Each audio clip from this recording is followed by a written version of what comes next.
Lanjut nih para emak-emak. Nih saya kasih contoh trik bagaimana sih agar uang belanja yang dikasih suami kita itu mencukupi kebutuhan. Nah ini saya ada tempelin beberapa amplop dan ditulis ya, mana nih yang kebutuhan bulanan harus kita cukupi, mana yang harian harus kita penuhi. Ini ada berapa poin nih ya.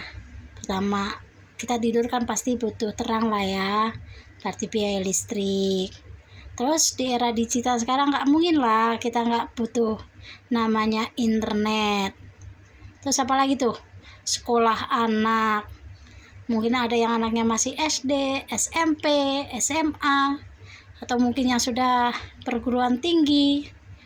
Nah, baru nginjak ke kebutuhan harian kita. Beras, gas, bumbu dapur yang makin melonjak, ya kan?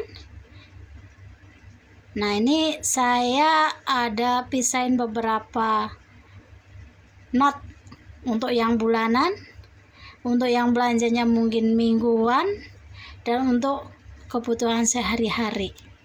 Nah, kita shot satu-satu. Pertama, listrik.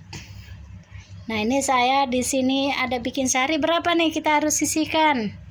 Oh, 20.000 karena kita nggak mungkin kan ya untuk menghemat tiap hari beli. Nah, mungkin kita seminggu sekali beli, atau yang mungkin duitnya sudah cukup sebulan sekali, karena ya tahulah kalau tiap hari beli admin tiap hari tidak kena.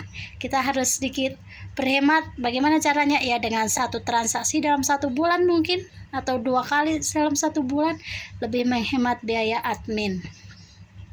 Dengan isikan 20.000 sehari, berarti sebulan kita dapat berapa? 600.000. Nah, cukuplah itu buat biaya sebulan. Terus internet. Nah, internet kalau kita beli pulsa atau pakai data, wah itu udah pasti cepat habis. Kalau saya sih pasang wifi lah ya, yang lebih hemat, bisa pakai rame-rame sekeluarga. Nah, ini saya coba not nih, sehari berapa? 10.000, berarti sebulan 300.000 cukup lah buat bayar internet bulanan ya. Terus biaya kuliah, biaya kuliah nih yang sekarang melambung ya, untuk biaya pendidikan anak. Tapi mau nggak mau nih, demi cita-cita anak, demi keberhasilan anak, kita sebagai orang tua wajib menyekolahkan anak setinggi mungkin yang kita mampu. Kebetulan anak saya kan dapatnya di negeri, jadi ya sedikit dibantulah sama pemerintah ya. Kalau yang swasta terasa angka ini kurang sekali nih. Ini budgetnya segini nih ya, untuk kuliah tiap hari kita harus sisihkan dari uang belanja kita. Terus apalagi nih, geng? Ini beras, karena saya anggotanya ini banyak anak perempuan yang kalau makan kan bukan berhemat ya, tapi mereka lebih menjaga ke kesehatan kali ya, atau mungkin berat badan. Jadi kalau makan sedikit-sedikit nih, jadi cukup nih dengan budget sehari segini. Gas ya, kalau gas kan paling kita buat masakan lauk sama air, cukuplah sehari segini dibudgetin. Kemudian nih harian, nih banyak ini pengeluaran harian kan ya, mungkin ada beli sayur mayur lah yang setiap hari kita harus belanja, ongkos sekolah lah ya, atau mungkin jajan anak bagi yang belum sekolah. Nah, kita taruh tuh di sini yang angkanya ya pastinya ini sisa lah ya, sisa dari apa yang dikasih oleh suami-suami kita setelah dikurangi biaya ini ya. Ini ya semuanya menjadi kebutuhan pokok kita, baru sisanya dah ditaruh ini. Dan di sini untuk tebal tipisnya pasti tergantung dari berapa nih dikasih oleh suami kita. Kalau di sini dikasihnya tebal, ya kita makan enak lah pasti ya. Tapi kalau ini dikasihnya ternyata di kondisi yang kayak sekarang, kita nggak mungkin juga memaksa suami kita harus segini ya, kan nggak mungkin juga.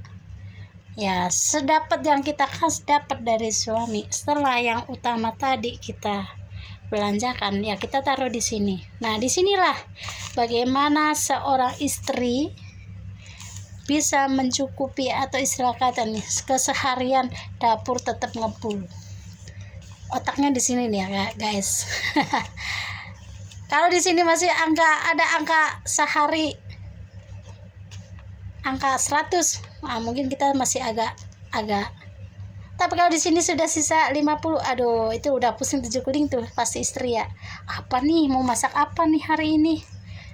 Wah, jangan-jangan coba bisa kebeli ikan asin nih.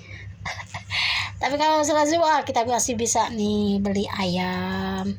Mungkin ya guys ya. Para emak-emak nih di sini nih yang suka pusing nih.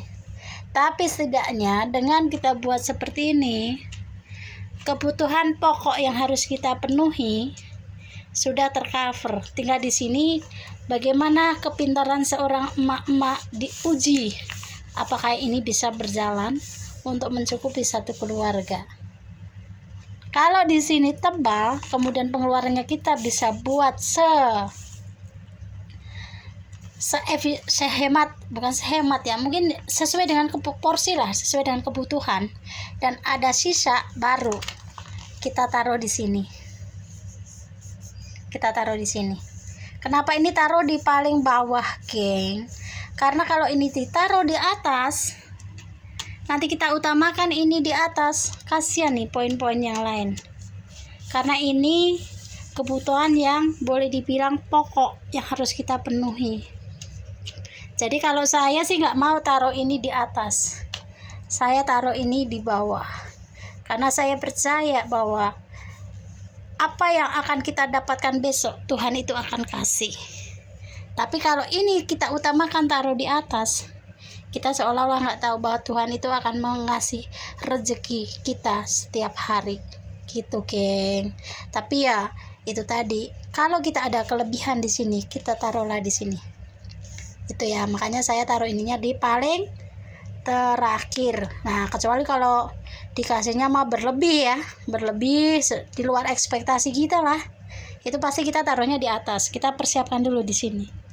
Tapi karena di kondisi sekarang mau nggak mau ini saya taruhnya di paling bawah. Nah, itu aja lah trik atau salah satu bagaimana sih cara emak-emak supaya bisa tercover hal-hal yang utama, yang kebutuhan ya, bukan gaya hidup. Kayak kalau gaya hidup mah aduh susah deh, untuk nggak usah dibikin kayak gini. Tapi kalau yang kita dapat itu baru cukup untuk kebutuhan hidup. Nah, inilah kira-kira trik yang bisa dilakukan.